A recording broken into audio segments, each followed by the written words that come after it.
Good evening, everyone, and welcome to this session of LitFestX. We're joined by Mr. Jonathan Gil Harris, Gil as he is fondly known to his friends. And welcome to LitFestX, Gil. Thank you, Kumar. It's a pleasure to be here. A little bit about him. He puts it very nicely that he descended from a long line of migrants on both sides of his family, and he was born in New Zealand, educated in England, and lived in the US for over 2 decades before he moved to India. He is a professor of Shakespeare and has written 5 books on English Renaissance drama and ideas of the foreign.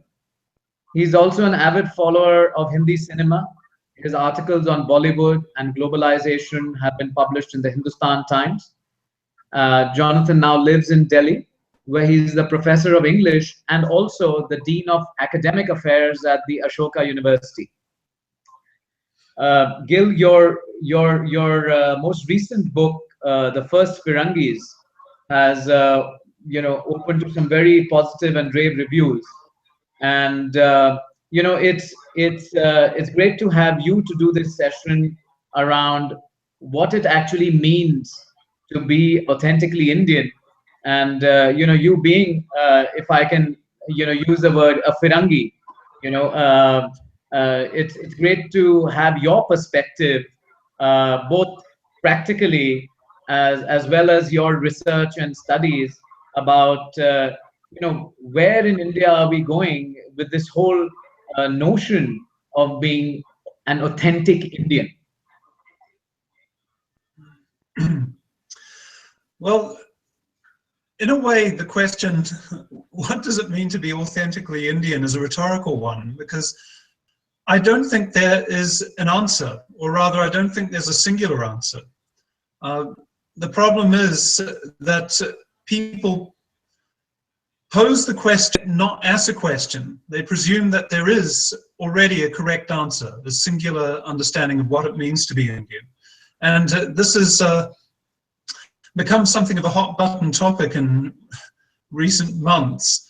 But my book, The First Firangis, is a way, I guess, of reposing that question, thinking of a history that many people have forgotten. No matter how much pluralism is enshrined in the Constitution of India, no matter how much our national anthem tells us that people from all over the country, Sikhs, Jains, Parsis, Buddhists, Muslim, Christian, all come together in India, there is still a tendency to think of India as a place, some kind of intrinsic identity that sort of overrides all these plural pieces. And if we look back at the history of India, long before the British colonial presence, we can see that to the extent that there has ever been a India, it's always been plural, disparate, comprised of so many different peoples. One of the lines that I like most in the national anthem is Paschim, the Pura Paschim Ashe, the West and East have met together and for millennia. India has been the crossroads of so many cultures, so many peoples, so many languages, so many traditions. And it's very easy for us to forget, especially because we live in the long shadow of colonialism still, even more than 60 years after independence. So long before Europeans came here as conquerors and invaders, there were many, many migrants who came to India in search of a better life. They came not to conquer and command, but in the hope of finding a place that would welcome them and give them something better than what they'd left behind at home. And this included many Europeans who came in the 15th and 16th centuries, and purposes, they became Indian. They took Indian names, they wore Indian clothes, they had Indian partners, in some cases they had Indian children, in some cases they converted to so-called Indian religions. But India has always been comprised these many different people, and in many ways I think it's useful to think of India not as a thing, but as a dynamic conversation between all these multiple strands. If one goes back even to Ashoka, the emperor who supposedly unified India, or much of northern India, Ashoka something of a plurality. These pillars that he erected over the country were inscribed not just in Prakrit, an indigenous language, but also in, because his step-grandmother was Greek, and of all languages, Aramaic. So right at the beginning of one of the sort of foundational stories of India, we have this multilingualism, this multiculturalism, the sense of many different traditions, many different stories coming together to India as something that is never a single answer to the question, what does it mean to be authentically Indian?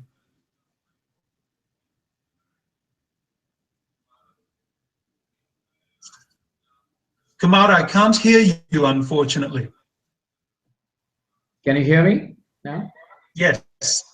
Okay. So, Gil, when you say that, India has had this, very diverse past, and one can't really pinpoint what it means to be authentically Indian. That obviously is stemming from your close proximation to the country. You've lived here and you've observed things from the inside. Now, if you were to take a step back as somebody who's viewing India and Indians from a little afar, there will be certain characteristics or traits that I'm sure you would be able to, talk about, saying, well, being Indian largely would mean X, Y, Z.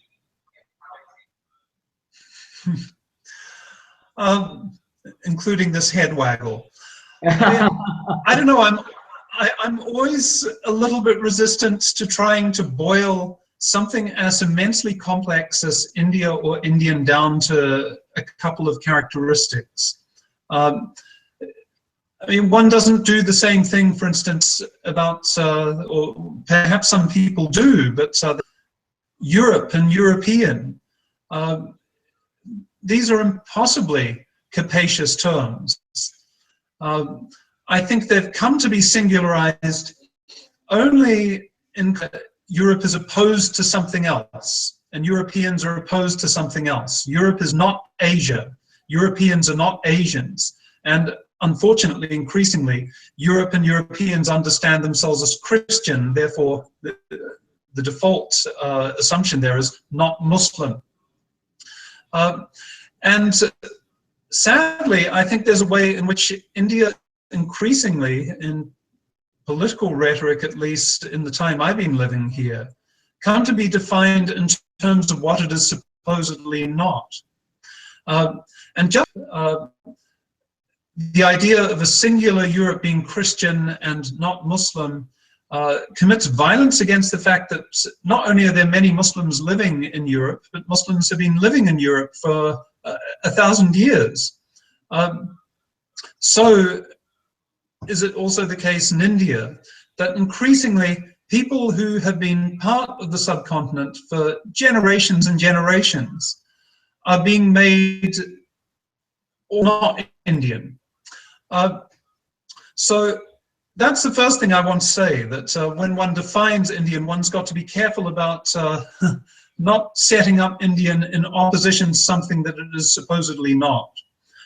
Because I actually think that one of the things that is most lovely about that I migrated to, the India that I fell in love with, the India that I wrote a love letter to in the form of my book, The First Firangis, is that India has always embraced what it is not. There has always been space in India for peoples, other ideas, other ways of thinking, other ways of being, other ways of eating. But if I were to think about some distinctively Indian experiences as moving here, and I actually write about this in my book, perhaps one of the most distinctive experiences is that of being interrupted. Being interrupted in conversation. It took me quite a while coming from an Anglo-Saxon culture like New Zealand's to get used to the fact that conversation here wasn't like a polite game of gentleman's lawn tennis where I played a shot and then the person I was talking with would play a shot back, and we always knew when it was our turn.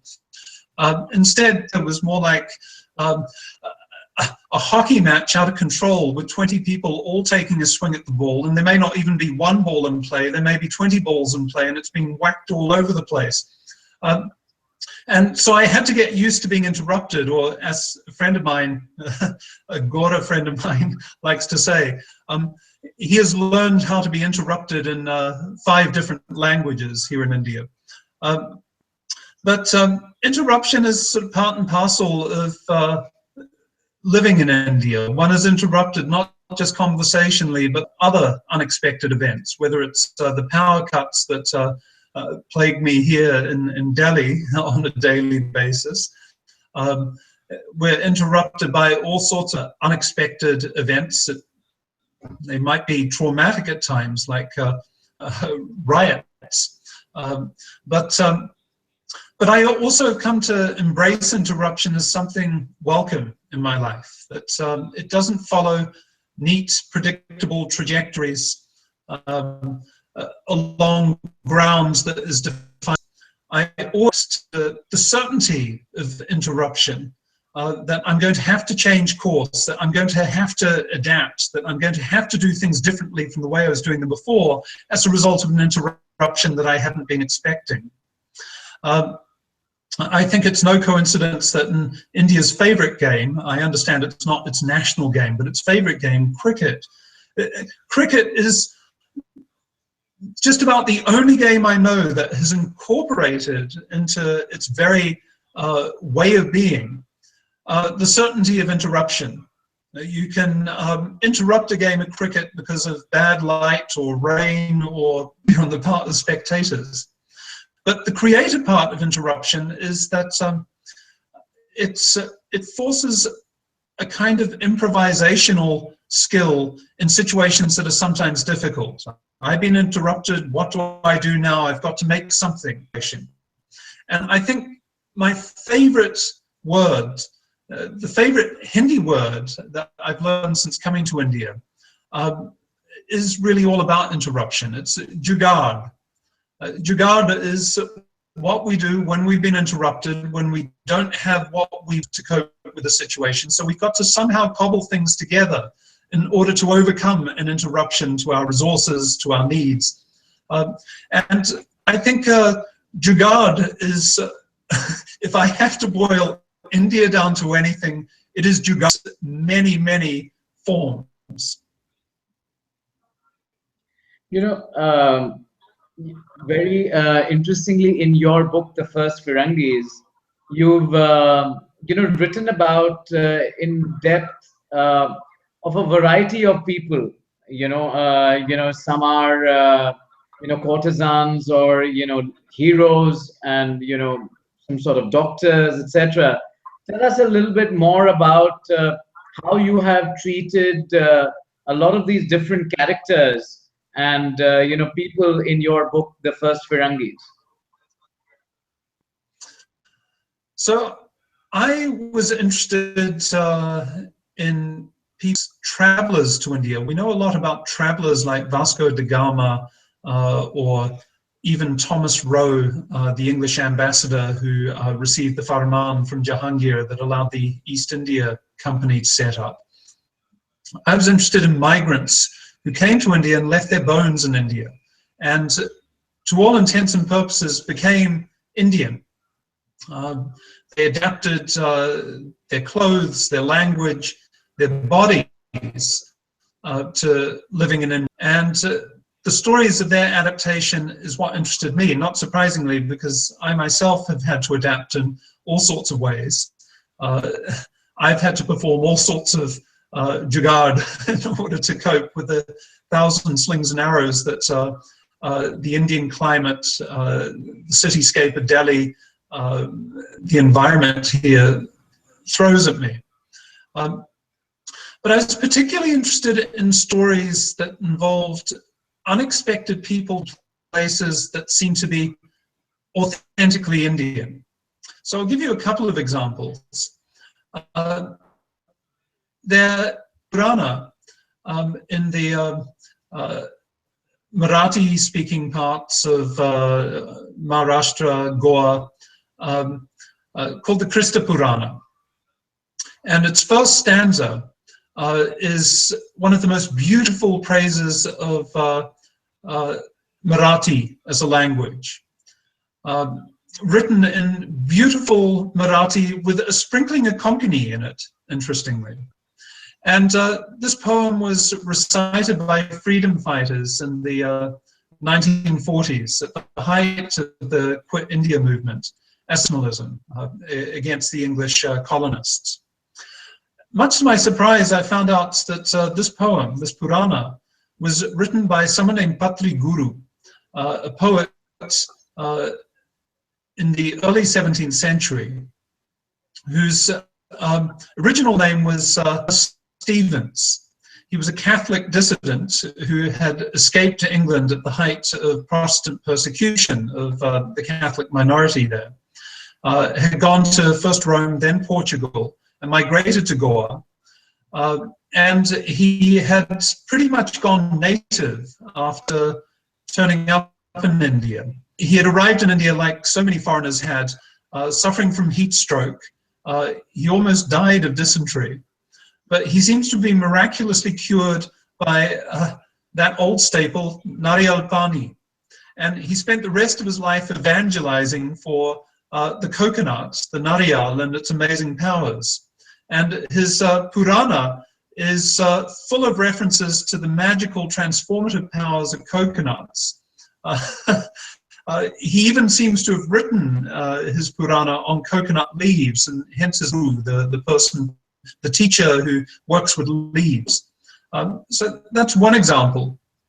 This Englishman who wrote a poem that was recited by freedom fighters as a gesture of nationalism. Again, here's another one, and it's from a region near where Patri Guru lived.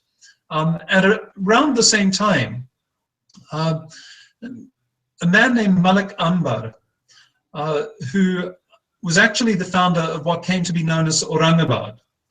Malik Ambar was originally an Ethiopian named Champu, who enslaved, was taken by his owner first to Mesopotamia, in Baghdad and Basra.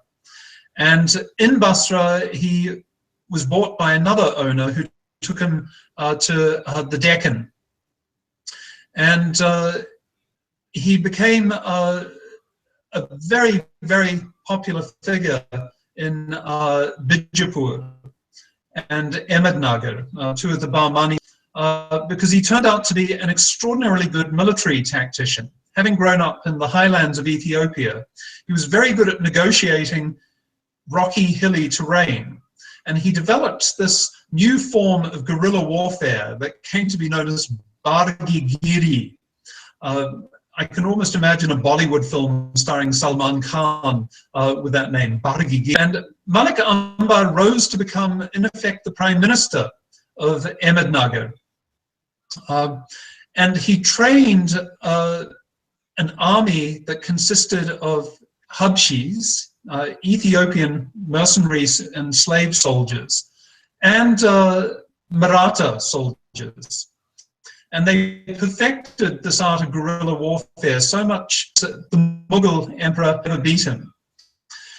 Malakamba had amongst his disciples the father of Shivaji, the Maratha legendary king.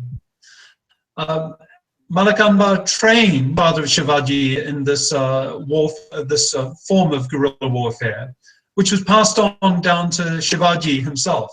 So it's very interesting that Shivaji should have in his lineage, not his blood lineage, but certainly his cultural lineage, his military lineage, this Muslim Ethiopian, which means that Shivaji culturally, very multicultural, multi-denominational Deccan culture that is somewhat different from what some of the disciples, modern day disciples of Shivaji, want India to look like. It's often useful to return to history, therefore, to recover these stories that allow us to just sort of question what seem to be the timeless truths of the present. Right. Jonathan, we're now getting a few questions on Twitter for you, Yeah. and we can probably take a couple of them. I'm going to show you the question on your screen, and then you can respond to it. Okay. सवाल कहाँ है? सवाल आपके सामने है. वहाँ. What was my first impression of India and what strengthened or broke it? This comes from Rishabh Shukla. Thank you, Rishabh. So what was my first impression of India? That's a tricky question. I first came to India in 1965 when I was 2 years old, and I stopped off in Kolkata for a little while en route back from the Middle East, where my family had been living. I came back to India in 1987 en route to England, where I was about to start my PhD, and I spent just a few hours in Bombay in the airport. And I remember being astonished, came out of the airplane by the sultry heat, which it was 3 a.m. at night, and this was something far hotter than anything I'd ever experienced in New Zealand, which is a rather tepid place. It's a lovely place, but a rather tepid place climate-wise.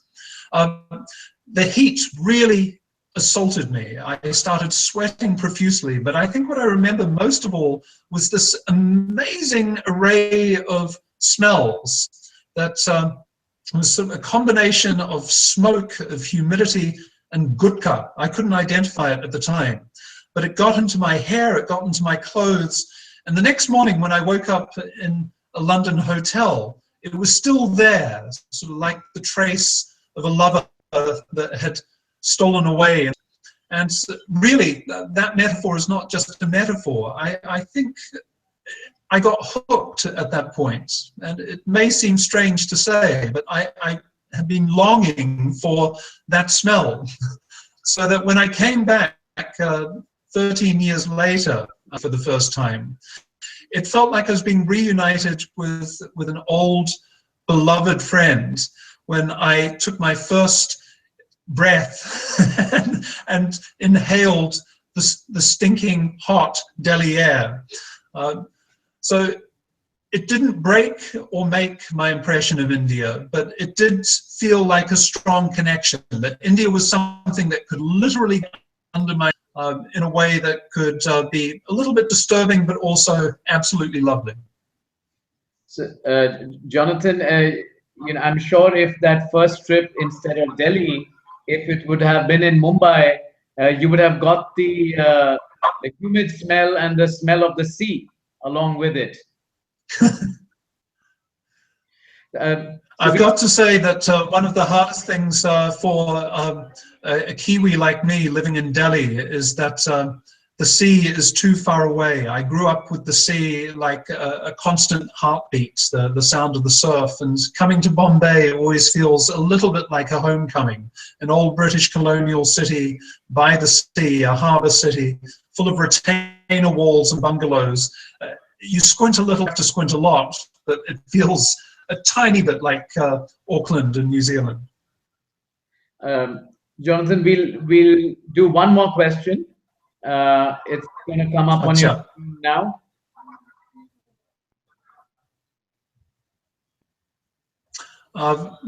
This is from Purnima Pandey. Do you see a difference between living as a foreigner and living as a national citizen of a country?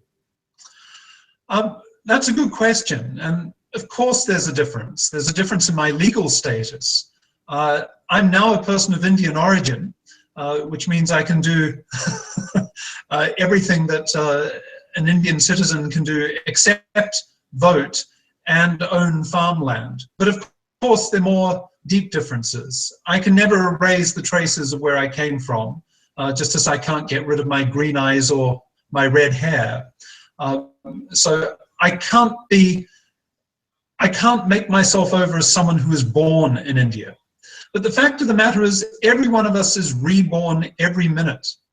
Our cell every 7 years. Our body is not what it was 7 years ago.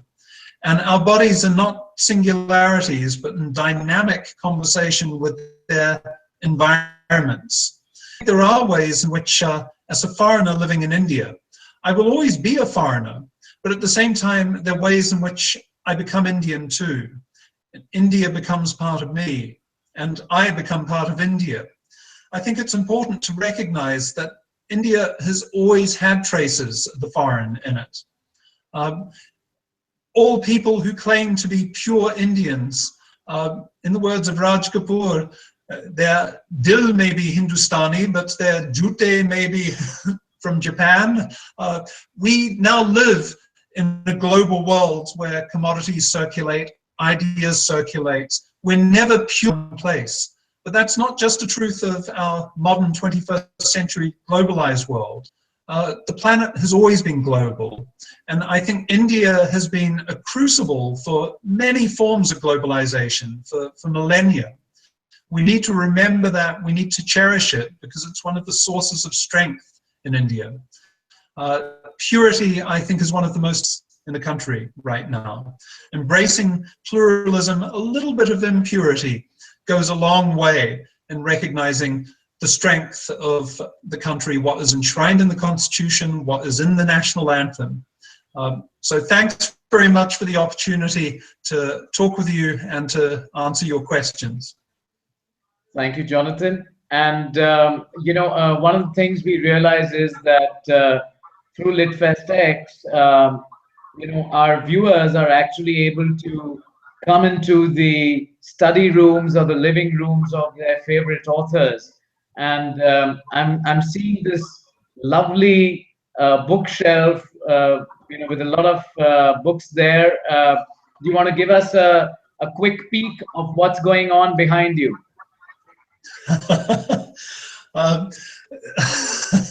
Sometimes what's on a bookshelf shouldn't be flaunted too much. There are a lot of dangerous books here, full of dangerous ideas. Many of these books are Shakespeare books. Many of these books are books about Shakespeare or books by. Some of them are novels, Indian novels. Some of them are collections of poetry, shairs. I'm doing my best to be a good student of Hindustani writing and poetry. So what's behind me is not just decoration, it's sort of a map of my mind at work as I adapt to being in India as a Shakespearean who loves poetry of every kind. So if for 2 seconds you can just, give us a better view. There it is, with the air conditioner in pride of place there. I think that's one of the things that makes a foreigner's life sometimes a little bit different from the vast majority of people in India. I live in an air-conditioned bubble that allows me to maintain the illusion that I'm still living climate-wise in something like the came from. So that air conditioner, I try to keep it off as much as possible, but it's sometimes hard for me to do without it. Right. And I certainly don't blame you, Jonathan. Living in Delhi, most months you would need the air conditioner? It's surprisingly cold today, actually, but no, but I love the heat. But I'm looking forward to getting Bombay sea breeze next week. I'll be down in Mumbai for the Tata LitFest, so I hope I'll see some Mumbaikars there next week. Lovely. Well, thank you so much, Jonathan, for joining us on LitFestX. And if you have any words about the platform, about the initiative, we'd be grateful. Thank you, Kumar. It was a pleasure to do this. It was a new experience for me. It does change talking to a computer screen, knowing that there are lots of other people spying, eavesdropping, or connecting, as Rishabh and Purnima just did directly through questions. But thank you to all of you for tuning in. I really do appreciate it. Great. Thank you, Jonathan. Good night. Bye-bye. Thank you. Good night.